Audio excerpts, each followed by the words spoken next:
Pemirsa, akhirnya Paramita Rusady dan Gunawan tidak dapat lagi mempertahankan rumah tangganya dari kehancuran. Senin kemarin Paramita dan Gunawan mengadakan jumpa wartawan di sebuah kafe di wilayah Jakarta Selatan. Akhirnya isu cerai yang telah cukup lama terdengar itu kini benar-benar terjadi. Tapi kasus perceraian Paramita Rusady dan Gunawan sendiri sulit untuk disyahkan secara hukum di pengadilan agama. Paramita dan Gunawan menikah di Mekah pada bulan Juli tahun 2000 lalu.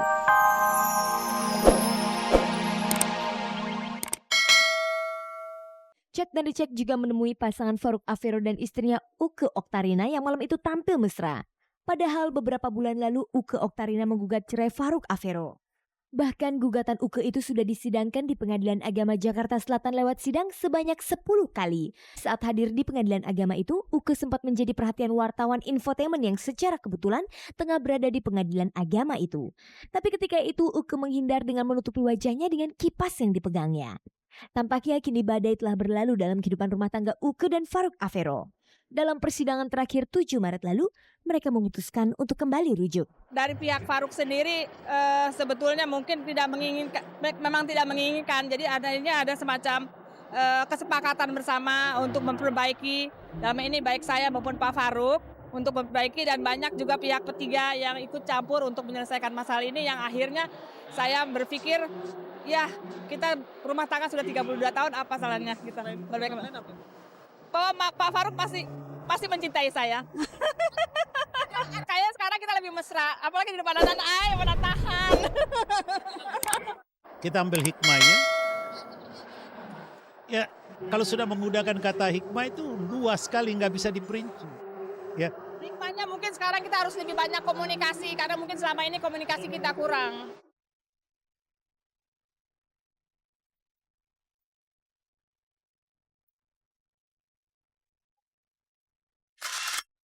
Pemirsa, berikut ini kita ikuti liputan aktual yang berhasil dihimpun tim Cek dan Dicek. Pemirsa, mobil sedan Honda City kesayangan Widi AB3 Jumat lalu digondol oleh pencuri. Mobil itu diambil dari rumah Widi di daerah Cibubur, Jakarta Timur pada Jumat dini hari. Pencuri masuk ke dalam rumah Widi kemudian mengambil kunci mobil.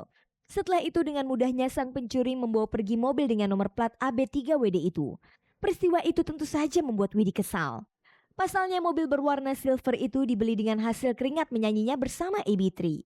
Selain itu nomor plat mobilnya pun sangat istimewa karena beridentitaskan AB3 dan singkatan namanya.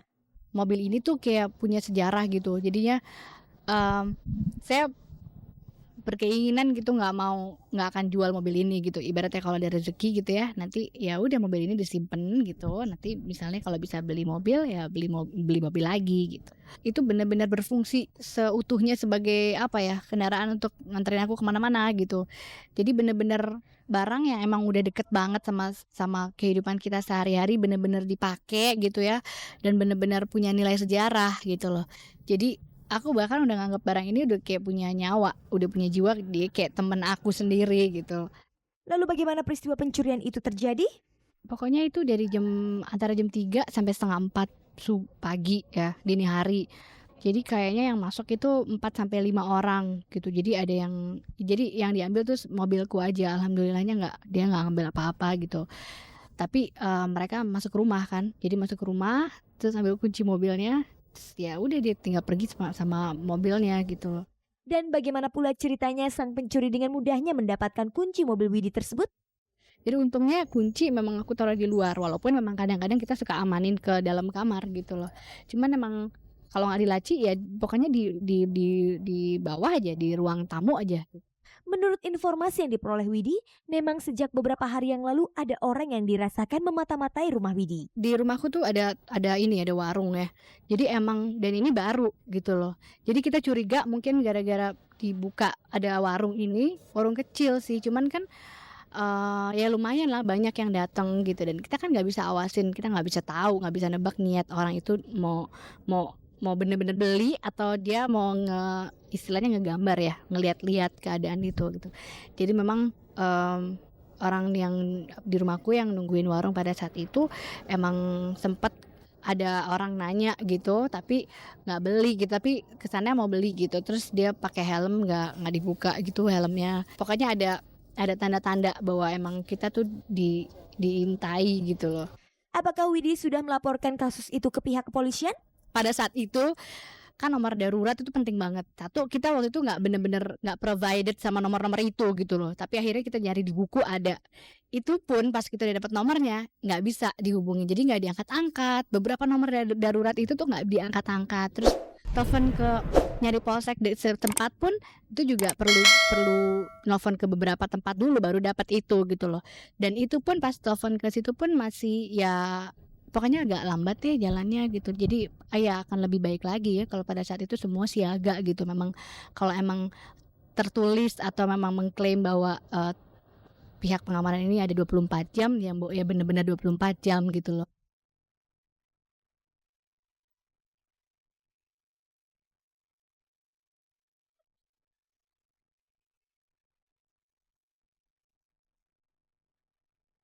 Pemirsa, akhirnya Paramita Rusady dan Gunawan tidak dapat lagi mempertahankan rumah tangganya dari kehancuran. Senin kemarin Paramita dan Gunawan mengadakan jumpa wartawan di sebuah kafe di wilayah Jakarta Selatan. Akhirnya isu cerai yang telah cukup lama terdengar itu kini benar-benar terjadi. Tapi kasus perceraian Paramita Rusady dan Gunawan sendiri sulit untuk disyahkan secara hukum di pengadilan agama. Paramita dan Gunawan menikah di Mekah pada bulan Juli tahun 2000 lalu. Namun sesampainya di Indonesia, mereka tidak melegalkan pernikahan mereka itu sesuai dengan peraturan dan hukum yang ada. Itulah sebabnya mereka perlu untuk mengadakan jumpa pers hari Senin kemarin sebagai upaya pemberitahuan kalau mereka kini telah resmi bercerai. Dan sejak hari itu, mereka tidak lagi terikat sebagai suami istri. Kami sudah berupaya juga untuk menyelamatkan ini, tapi ternyata ini jalan keluarnya yang terbaik. Bahwa maksudnya kami sudah sepakat untuk tidak bersama lagi. Awal pernikahan kami baik-baik dan bahagia sekali. Sampai kebetulan setelah beberapa bulan berjalan ya, terus mulai ada konflik, pertengkaran, ya perbedaan-perbedaan, ada perbedaan prinsip, banyak ketidakcocokan gitu. Jadi ya itu terus terang kami harus ungkapkan gitu karena tidak ingin ditutupi lagi karena kami juga sudah lelah. Lalu bagaimana dengan pernikahan mereka di Tanah Suci Mekah?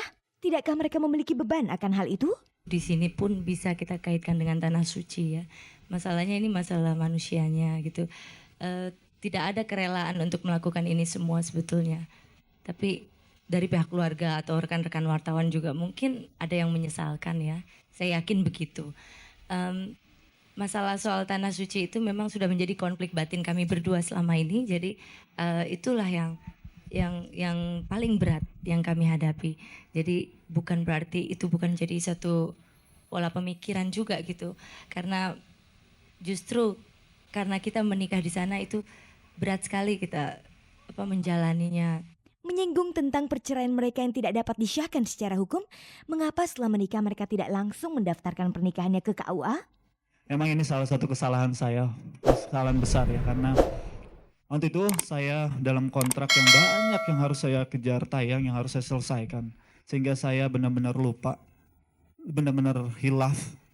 Ya namanya manusia, ada khilafan juga. Ada kebenaran saya sampai di Jakarta saya dapat musibah, kan keponakan saya meninggal. Itu saya sama sekali nggak berpikiran untuk memikirkan apa-apa, hanya saya memikirkan ya keluarga saya, istri saya dan ponakan saya. Jadi sampai sekarang pun saya sangat menyesali hal itu.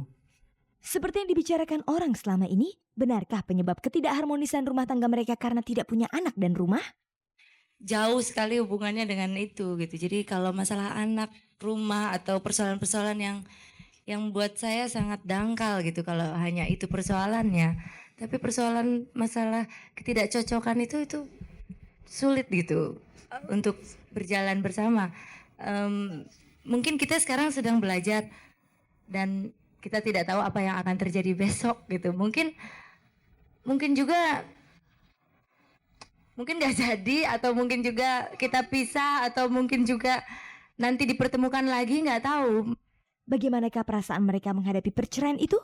Sebenarnya kami juga berat, sedih, tapi ini yang harus kita jalani walaupun berat. Karena saya nggak mau berlanjut ya kesedihannya, karena ya ini Allah punya kehendak. Kita sudah usaha Manusia boleh berusaha, tapi Allah yang menentukan. Itu aja. Ya kalau ditanya soal perasaan, ya siapa yang bisa ukur ya perasaan dalam hati seorang ya.